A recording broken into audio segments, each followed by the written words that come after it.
ubw'Imana mushobora byose nyene ubushobozi yo yamye igira imbere Uburundi n'abarundi yo yaduhaye Uburundi ikabutaka ivyiza vyose. Barundi kazi nshuti z'abarundi, itariki ya mbere mu Kakaro 1962 ni umunsi utazigira wibagirwa mu mateka y'igihugu cacu. Niho Uburundi bwasubizwa agateka kabwo inyuma y'imyaka 59 bwari bumaze bucurwa bufuni na buhoro. Ubu rero imyaka 64 irarumanye duhabuje intaye yo kwikukira twari twaranyazwe n'abanyamahanga. Tubanje kwipfuriza umunsi mukuru mwiza abarundi mwese, abari mu gihugu n'abari mu mahanga. Muhimbaze muzirikana iyo twavuye naho tugeze uno munsi mu gutsimbataza iyo ntahe yo kwikukira. Duhimbaze uwo munsi kandi dushimira imfura z'Uburundi zagiye imbere abarundi zirongowe n'umuganwa atari umugani Rudoviko Rwagasore, incungu y'intahe yo kwikukira n'izindi ntwari zamufashije urugamba gushikaho zigondoza abari bamaze imyaka baducura bufuni na buhoro bakarekura bagataha iwabo. Barundi bene wacu, uko gucurwa bufuni na buhoro k'Uburundi kwadusizemwo imvune nini mu bijanye n'ubuzima bw'abenegihugu mu gihugu cabo. Imbere yuko abakoroni bazana mu Burundi imico n'imigenzo yabo, abarundi bari igihugu kimwe kigamburukira umwami umwe, bakemera Imana imwe. Imiryango igize ico gihugu yaragiteza imbere umwe wose mu mpano n'ibikorwa wajejwe, haba mu kurima no korora, guhingura ubutare no kwikorera ibikoresho vyankenerwa. Abarundi bari bazi gukorera hamwe mu kibiri, bakarima bakimbura, mbere bakabungabunga n'umwimbu bimbuye mu bigega. Abarundi barafatana mu nda mu kugemuriranira, bagatabarana iyo hagize ugira ivyago, bakitaho n'abatishoboye ku buryo ata murundi yabaho ateze amashi. Indero y'abana yatangurira haziko, bakerekana ko umwana yarezwe runtu abonekera mu bukerebutsi no mu bwitonzi, ntiyasegerereza kandi ntiyibaraguza.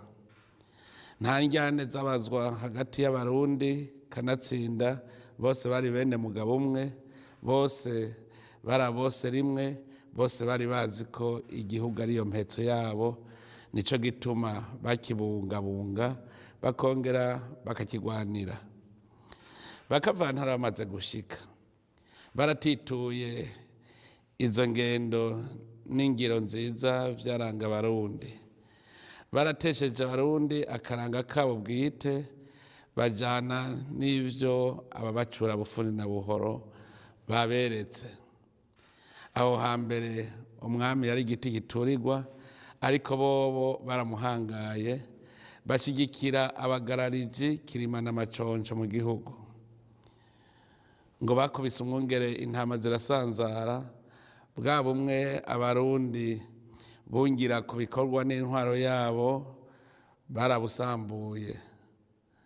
Abarundi bahora barongowe kivyeyi batwazwa gitsure, kuko bakavantara bari bazi neza ko abarundi batobagamburukira.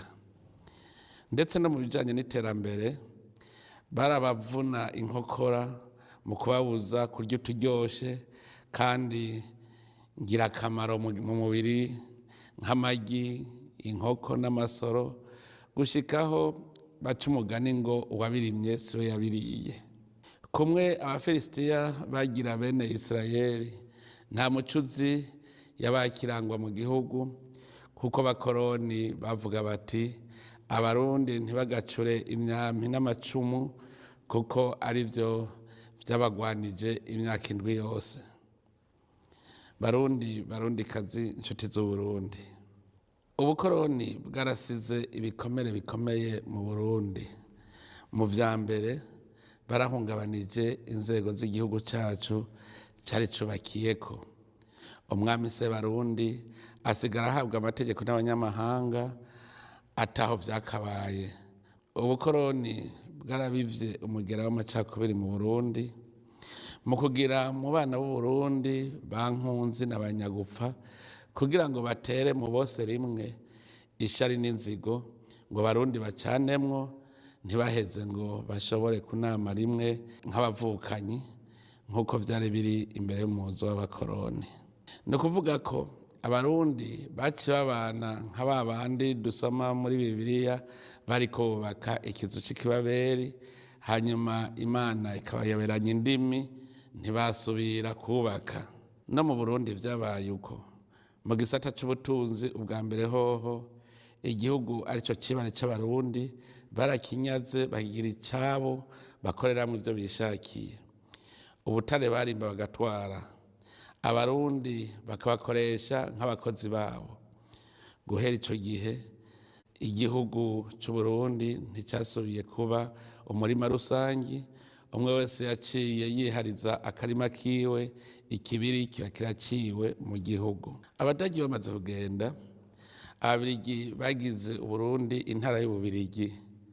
Abarongozi baca bahinduka abakozi b'Ububirigi, bagahembwa n'Ababirigi kandi bahora bariko bakorera Abarundi, bakabeshwaho n'ibivuye mu Bubirigi, kandi kare Abarundi bose babeshwaho n'ivyo birondereye.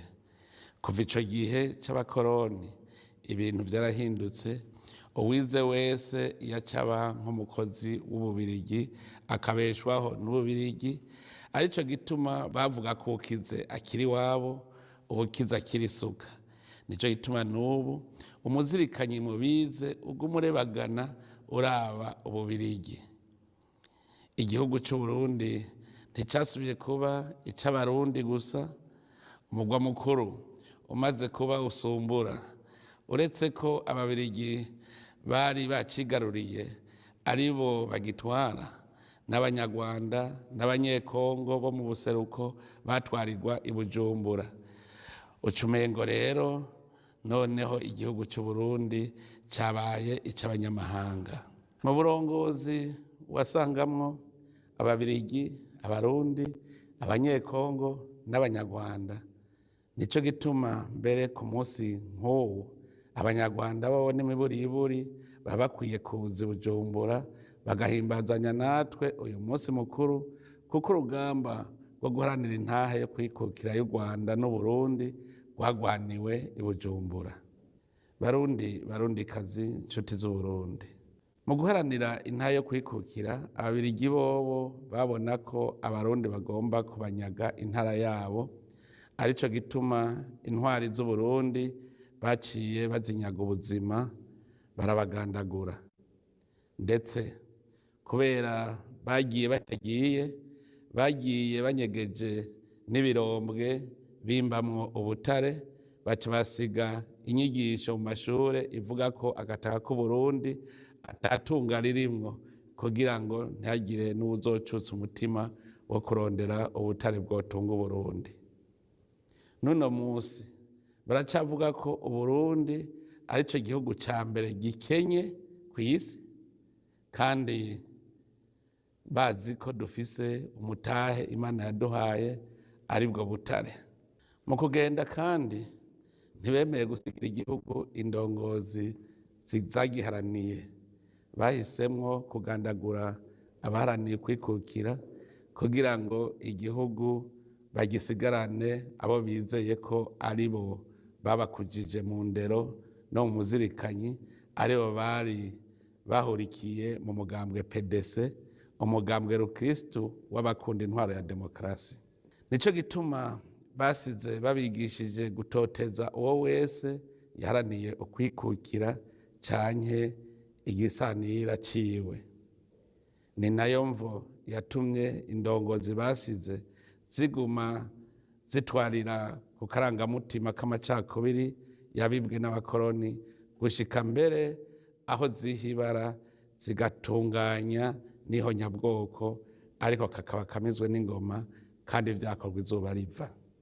Barundi barundikazi, inshuti z'Uburundi, uyu munsi mukuru rero uduha akaryo keza ko kwibuka no kwikebuka, twongera dusuzuma urugendo rw'imyaka 64 iheze, twirimbure ivyo twashitseko mu bisata bitandukanye mu ntumbero yo kugorora ibigoramye, tukirimbura ku ruhara umwe wese afise kugira ngo dushigikire umugambi w'imbonakazoza w'igihugu kizoba cigaba kikigaburira mu 2040 giteye imbere mu mwaka wa 2060. Icambere twobanza tugashira mu mizirikanyi yacu nuko iki gihugu cacu kitakiri icibare c'Ubudagi canke c'Ububirigi, ni gwacu twebwe Abarundi. Nico gituma icivugo c'uyu mwaka twatoye kivuga kiti dukunde igihugu cacu kandi tugikundishe abandi. Nitwumve kandi dutegere ko iki cibare cacu atawundi tukigumirije, ntidukore nk'abacangero, twumve ko ari wacu kandi ari twebwe dutegerezwa kuhubaka nka kurya ibindi bihugu vyubatse iwabo. Rimwe na rimwe ndategera incabwenge zifata nk'abacangero kuko abakoroni nivyo batwatiye, ariko mumenye ko nabirya bihugu mucambirwa bene vyo aribo bavyubatse kera, vyari bimeze nka twebwe. Ntawanka rero konka ibere rya nyina ngo nuko agwaye amahere, kuko buraca bugacana ayandi, ya mahere agakira. Nico gituma imbere yuko ndangiza iri jambo nagira ntangure gukebura imigwi itandukanye erimwe imboneza z'igihugu kandi ariyo benshi bahanze amaso. Ubwa mbere nkebura umugambwe w'Iprona.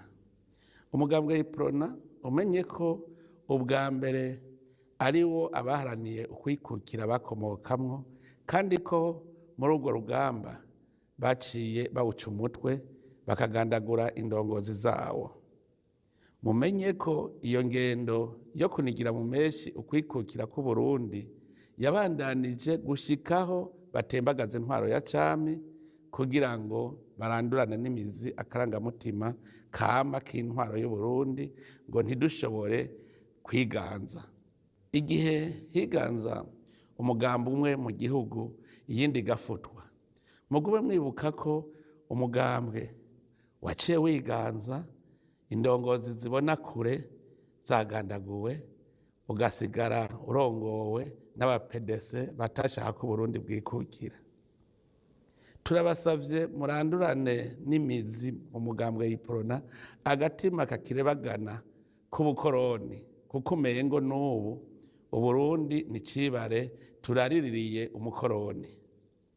Nimumenye ko umuganwa wa Gasore atari umucunguzi wa Iprona gusa, ni incungu y'Uburundi, arico gituma arabaporona bari bakwiye kuba akarorero mu kugumya iragi ryiwe, abandi bagakurikira. Nimuhanurane rero, mwibutsanye ko Uburundi kitakiri icibare c'Ububirigi, mugire ubumwe bwubakiye kukubaka Uburundi kugira ngo nabwo kibe igihugu cifashe, gihagarara mu yandi makungu, kikaboneka. Ubwa kabiri nkebure imigwi y'abiyita ko atari abanyepolitike n'abamenyeshamana, cane cane Ekereziya Gatolika. Murazi ko Ekereziya Gatolika ari ryo huriro umugambwe PDC utemera ukwikukira ku Burundi wari ushingiyeko, kandi rikaba ari ryo ryari ryiganje mu gihugu. N'ubu niryo ririmwo abenegihugu benshi. Ivyakurikiye murabizi, kandi murazi ko abenshi mu bihebeye Imana bishwe ari ubwoko bumwe, kandi harimwo n'indongozi muri Ekereziya babigizemwo uruhara. N'ubu turacabona abamenyeshamana canke abari mu mashirahamwe avuga ko adaharanira ivya politike bacigenza nk'uko umenga ni inderetsi z'umukoroni. bamurerekeye icibare ciwe. Ivyo tukabibonera mu kugene aho gukebura abajejwe intwaro, ahubwo umengo bariko bararega ku mukoroni, nk'uko umengo aracafise ubutegetsi mu Burundi atabuhawe. None rero harageze ko inyigisho zanyu ziba inyigisho zizana umwizero mu gihugu, zitaza zisukira mu cogeje umwasi adashaka ko Burundi kiba igihugu cigaba kandi kikigaburira. Ubwa gatatu, nagira nerekeze inkebuzo ku mugambwe Frodebu. Umugambwe Frodebu niwo wagira uvyure akanovera k'akarangamutima k'intwaro ibereye mu Burundi, nk'uko bagize Iprona igihe yaharanira ukwikukira ku Burundi bagaca bayica umutwe. Mumenye ko ariko bagize Frodebu igihe yaharanira intwaro ya demokarasi, nayo nyene baciye bayica umutwe. Mumenye ko aba PDC bari Abarundi, kandi ko umugera w'ubwicanyi ari wo wabareze. Mumenye kandi ko iyo PDC yemera ko ukwikukira hamwe kubaye koza n'imiburiburi mu myaka 30 yakurikira. No kuvuga ko kuri bo vyari kuba vyopfuma Uburundi bwikukiye mu 1992. None siho nyene ibwirizwa shingiro ryemera intwaro ya demokarasi ryatorwa. Frodebu rero nimenye ko rujya rugamba yagwaniye rwari urwo gutsimbataza ukwikukira, kandi ko urwo rugamba n'ubu rukibandanya. Incungu ya demokarasi rero ni iy'Uburundi, si iy'umugambwe. Nyenicubahiro Ndadaye Melchior si incungu ya Frodebu, ni incungu y'Uburundi, ntihagire uwumutesha agaciro. Rero mubandanye mukebura abanywanyi banyu, mubabwire ko ivyo Abarundi bakora vyose atayindi ntumbero vyogira atari ukwikukira nyakuri. Ubwa kane, nkebure umugambwe CNDD-FDD, nawo nyene ni ubimenye ko Uburundi buzogira ukwikukira nyakuri mu gihe Abarundi batazoba bagihanze amaso amakungu kugira ngo babeho.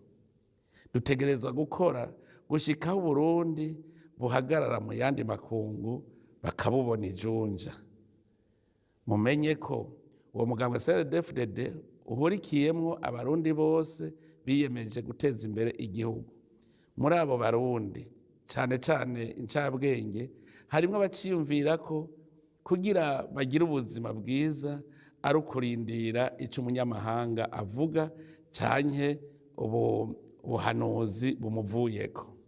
Mumenye ko akimuhana kaza imvura ihise, kaza ataco kagikiza. Kira noneho muramaze no kubibona ko muri mwebwe harimwo ab'amaguru ari Burundi, ariko agatima kari mu bukoroni. Uwo ubuzima bunaniye baca bigira mu bakoroni nk'abagiye iwabo. Ico nico kimenyetso ko hari Abarundi babohowe imigozi y'ubukoroni, ariko agatima kagaguma kari mu bukoroni. N'ubu hariho abaguma babona ko Uburundi ari cibare c'abakoroni baraririye, mbere bakabisemba kugira ngo babahe akazi k'uburaririzi mu Burundi. Abo rero ndabasaba kuvyibagira, bemere ko bari wabo kandi ko ariho bazohambwa. Nkebura Abarundi bose, cane cane abize. Murumvise ko Abarundi twese turi bamvuye kure, twarikukiye, ariko agatima k'abatari bake umenga baraririye icibare c'umukoroni. Wa wundi ngo imvubu irisha imusozi iraririye Rusizi. Hariho abari mu Burundi agatima kari mu bakoroni. Uwundi ati ingona iva mu ruzi karigaturume. Hariho ababona ko kwikukira kw'abanyazitunga bakaguma baharanira ko umukoroni yotuguma ku mugongo. Inyuma y'imyaka 60 twitwa ko twishira tukizana, ubu niho tumenye ukuri ku gihugu cacu, kuko turiko turubura itunga dufise twari twarahishijwe.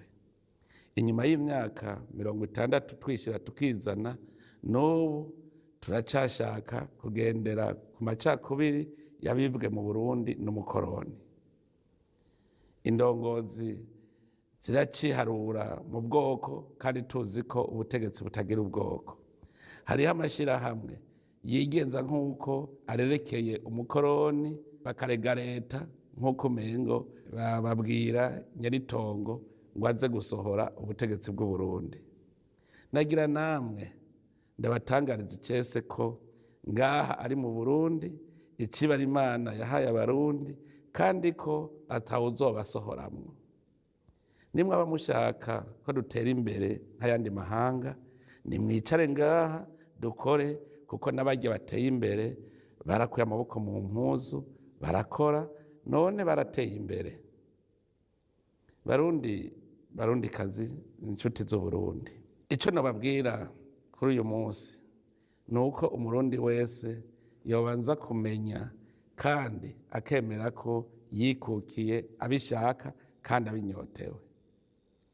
Ubukene si ingwara idakira, umukene nawe sinyagupfa.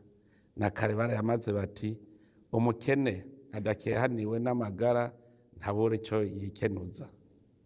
Uwanka gukora niwe agendana ubumuga butagaragara, niwe mwasi wo kwikukira n'iterambere.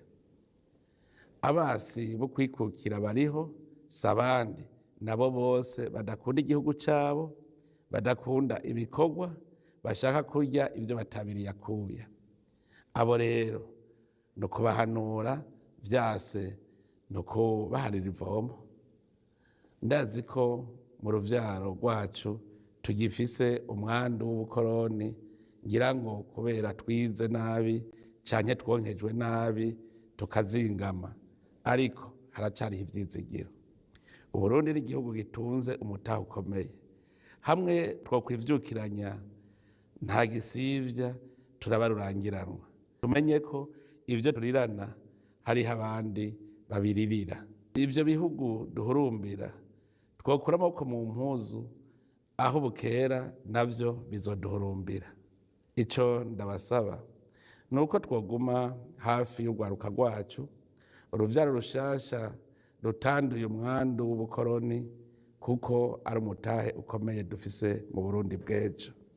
Twereke urwaruka rwacu umwongo uhuma n'udahuma, turumenyereze ibikorwa biduza ubutunzi, kandi dukorane n'abandi mu makoperative, dutsimbataze intahe yo kwikukira mu kwitunga. Nta nkeka nitwaguma dukorera hamwe tuzokomera, Uburundi bukomere, dukomeze intahe yo kwikukira muri politike n'intahe yo kwikukira mu vy'ubutunzi, gutyo dushike kuri ya mbona kazoza igihugu cifashe mu 2040 giteye imbere mu 2060. Ni ngaha mbere nsozerereye nsubira kubipfuriza umunsi mukuru mwiza mwese w'imyaka 34 iheze igihugu cacu cikukiye. Mwakoze kuntega amatwi. Imana ihezagire Uburundi n'abarundi. Murakoze.